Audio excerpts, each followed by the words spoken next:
Purihin ng Diyos, purihin ng ating Panginoon. Natanong mo ba ang iyong sarili kung sino ang pinaparangalan mo sa buhay? Sa mundo ng social media ngayon, ang daming naglalabasan ng mga bagay na nagbibigay ng entertainment sa atin. Maraming nakakatuwa.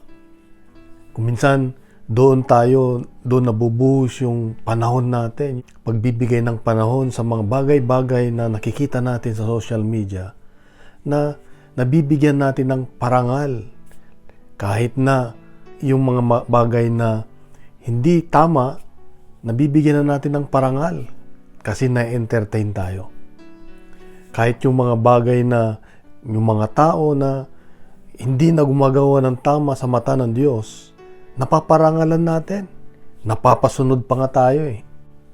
Kaya nga, ang magandang tanungin natin ang sarili natin, sino ba ang napaparangalan natin sa buhay natin?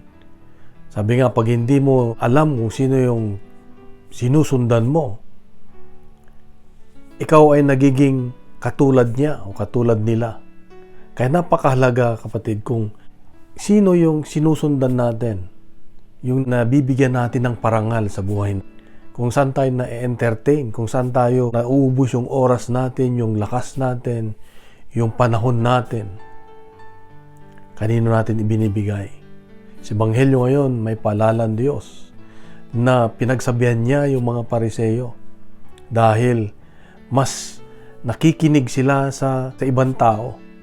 Mas napaparangalan nila yung sarili nila, yung kanilang sariling paniniwala, yung makamundong paniniwala, na kahit yung mga sinugunan ng Diyos ay hindi na nila nakikita ang presensya ng Diyos. Hindi na nila ibibigay yung tamang parangal.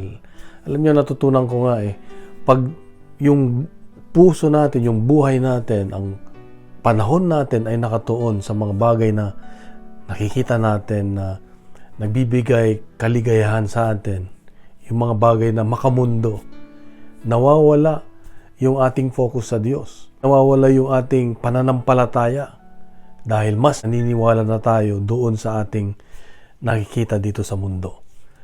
Kaya nga, ang paalala ng Diyos sa atin ngayon ay ang dapat bigyan natin ng parangal lagi upang makilala natin ang Diyos ng lubusan ay ang Diyos mismo. Kaya mahirap tanggapin ang parangal ng ibang tao kung kahit na hindi na tama binibigyan natin ng parangal, yung bang natutuwa na tayo o sinusuporta na natin. Dapat, ang binibigyan natin ng parangal ay yung makadiyos. Binibigyan natin ng parangal yung tama sa mata ng Diyos. Hindi mahalaga yung parangal ng ibang tao. Kasi marami nagbibigay sa atin ng kunwari parangal, pero iba yung kanilang iniisip. Ikaw binibigyan nila ng parangal kung ikaw ay marunong makipag-away, kung marunong kang manghusga, kung marunong kang gumawa ng isang bagay na ibang makakapanakit sa ibang tao. Yun ang masamang parangal, na kahit mali ay binibigyan na ng parangal. Ginagawang tama ang mali. Pero kung binibigyan natin ng parangal ay yung sa tingin natin ay makadiyos, binibigay natin yung ating panahon, inuubos natin ang ating panahon para sa kabutihan, para sa Diyos, ay siguradong makikilala natin ang Diyos ng lubusan. Mararamdaman natin ang presensya ng Diyos sa buhay natin. Kapatid, ito ang paalala ng Diyos sa akin ngayon, na depende doon sa parangal na natatanggap natin. Makadiyos ba? Kung hindi makadiyos, huwag nating pansinin.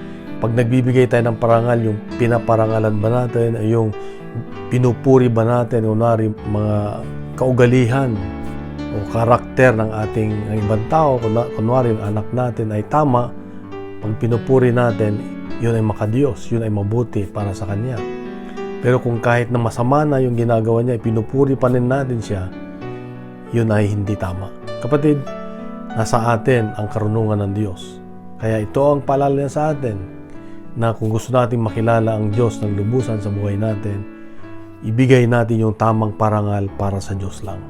At huwag tayong makinig sa hindi tamang parangal. Kung nagustuhan po natin ang ating reflection sa araw na ito, ay bahagi natin, punuin natin ng good news ang social media at gawin nating viral ang salita ng Diyos araw-araw. Sa mapagpalang araw sa iyo, sa iyong mga mahal sa buhay. God bless. God is good.